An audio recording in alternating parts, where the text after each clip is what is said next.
Manage mentoring for getting started in beekeeping. This is Swarm Prevention. I am Kevin England. In this lesson, we will discuss how to engage when we find a colony shows signs that are indicative that a swarm is imminent. We'll discuss the one key sign, a charged queen cell, and explore how that sets the timing for how long you have to intervene. We'll also talk about your choices for mitigation, and we'll spend some time discussing what to do if you discovered after the fact that a hive has swarmed based on a situation that you would find during hive inspections. If you're a beekeeper, for any appreciable time, you will find yourself in this situation eventually.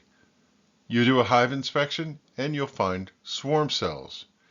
When you find this, the clock has started, and this presentation is centered on what you can do when a hive is intent on swarming and you want to intervene.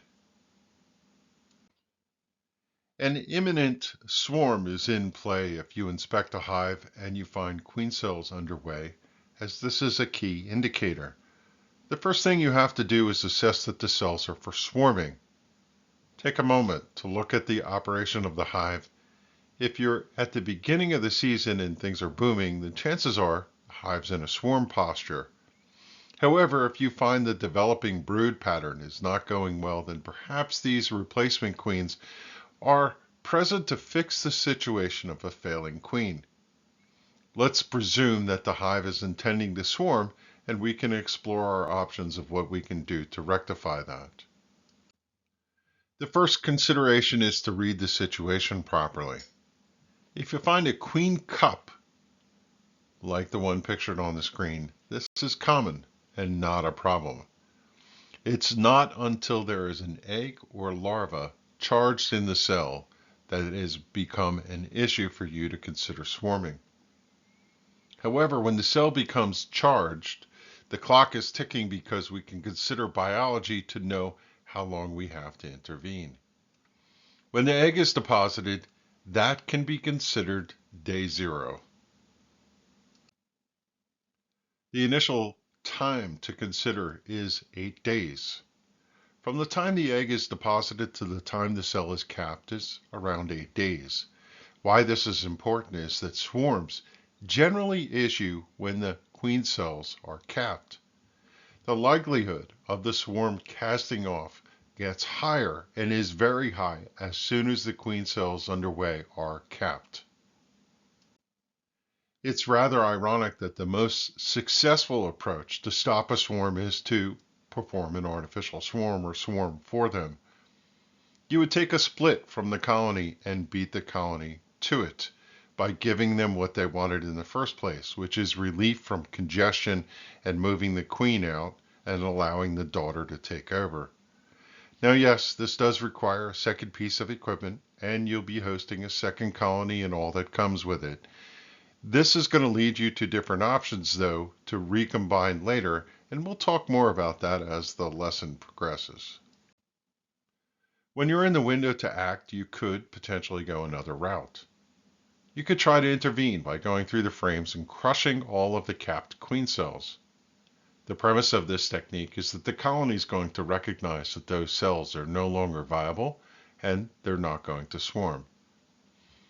Now, in practice, this is not a foolproof management practice, but it can work, and so it is lauded sometimes as an alternative management practice. There's 2 reasons why this is not a very popular option. The first is it's extremely easy to miss a charged cell. And, well, if they have a charged cell, it's going to result in the colony carrying on and swarming. Secondly, even if you find every cell and tear them down, it is known that a colony has encountered swarm triggers. And, well, they're going to swarm away anyway. This is really a cause for concern because it possibly leaves you with a colony that has no future queen. If you intend to go down this path of crushing queen cells, perhaps you want to hedge your bets. Pull some of the queen cells out and put them in a side hive. Then if the hive doesn't swarm, you can cull the queens in the side hive and recombine everybody and put everything back together. If something does happen, You can take the swarm cells and let them raise a queen and bring them back to the mother colony, and therefore you'll be able to continue having a mother colony that is queen right. Another alternative is to perform a pseudo day-marie. A day-marie is a management technique invented in the 1800s, and it's a long-known approach that's like making a split, but it employs keeping the colony arranged in a specific way in a single hive stack. We'll have an upcoming lesson that walks you through this multi-step process, and we'll also explain what pseudo day-marie means when we get there. If you have a hive that required you to make a split because you found a swarm was imminent, and you find yourself with 2 hives instead of 1, do know that this can be managed as a temporary situation. The tactic here is to undo the emergency split, but letting the new colony operate for a period of time. Then when the swarm season abates, you can combine the 2 colonies back into 1. One interesting aside about this technique is, as you combine, you have the opportunity to review the new queen, how she's performing. And if she's doing well, you can pinch the old queen in the mother colony during the combination process and keep the new queen as head of the colony. While it wasn't conducive to spend the time having to manage the swarm split off in the first place, in the end you do benefit as the bees did not fly away, and you will find yourself with a new queen head of the colony and a big workforce in the end. It somewhat takes a little work, but it does pay off in the long run. Swarms happen to even the most diligent beekeepers. Sometimes you'll find a swarm in progress, and/or you can find signs that a swarm has occurred in the time that you've done your last inspection. Given that this is a natural part of beekeeping, we're going to explore this a little bit in this presentation.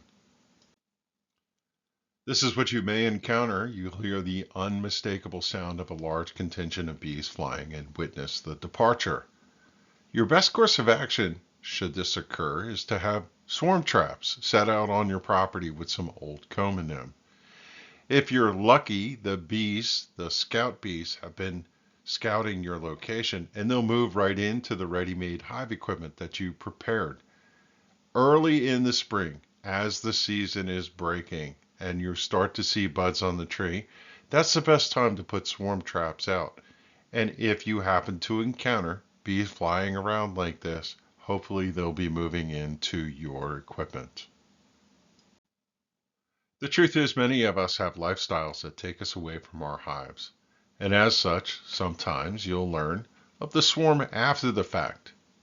If you perform an inspection and you find a queen cell that has emerged, and there's a flap on it, like this image shows, it's a telltale sign. Then your task is to follow up with the hive's progression as it rebuilds with a new queen. Even more telling is when you see a queen cell emerged and the bees are already working to tear them down. This image shows a queen cell that has emerged, and the new queen has stung the occupants, or the workers have discarded what was underway, and now they're resolving the aftermath by tearing down the cells and returning it to normal function. This is a late stage that a swarm has occurred, and a solid sign that you had a colony that has swarmed. If you discover that a swarm has gotten away, the best thing you can do is consider the biology of the colony and ensure that your bees return to normal functionality. One thing to keep in mind, if an initial prime swarm went out and your colony was absolutely booming, do note that it could issue additional swarms. And you should continue to monitor the brood nest to see if there's any indicators that the hive is planning to swarm again. If you do find that, you can take requisite actions to prevent that and keep your workforce.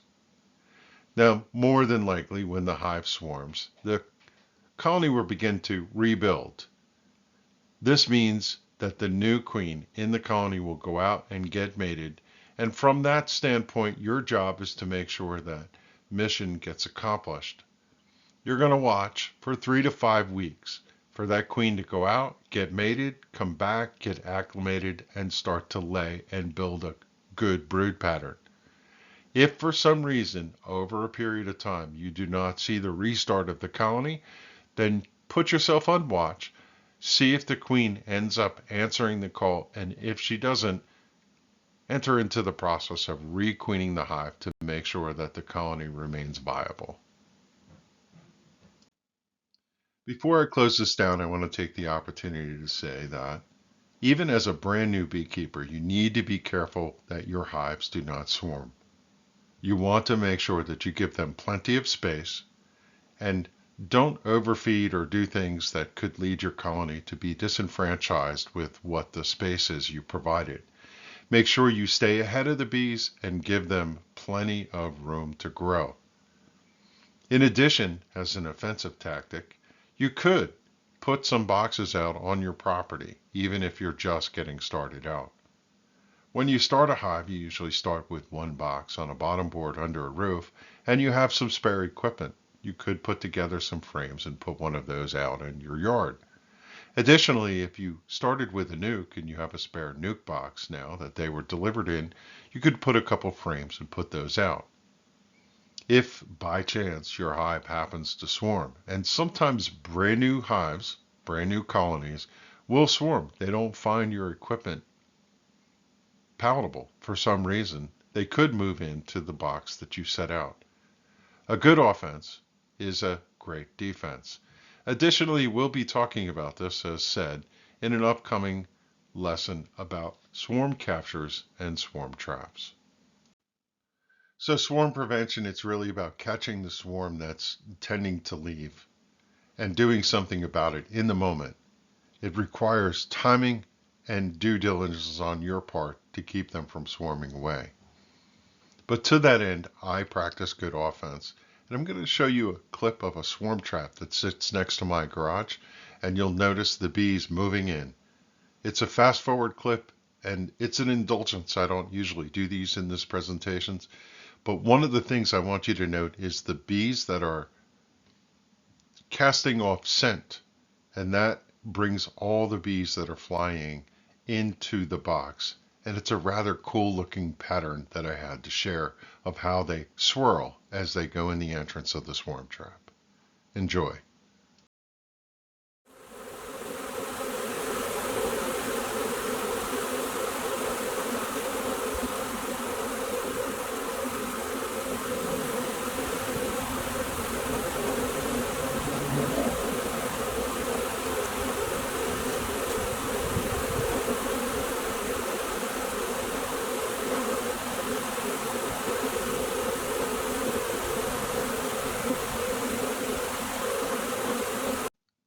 This lesson closes out the swarm management series.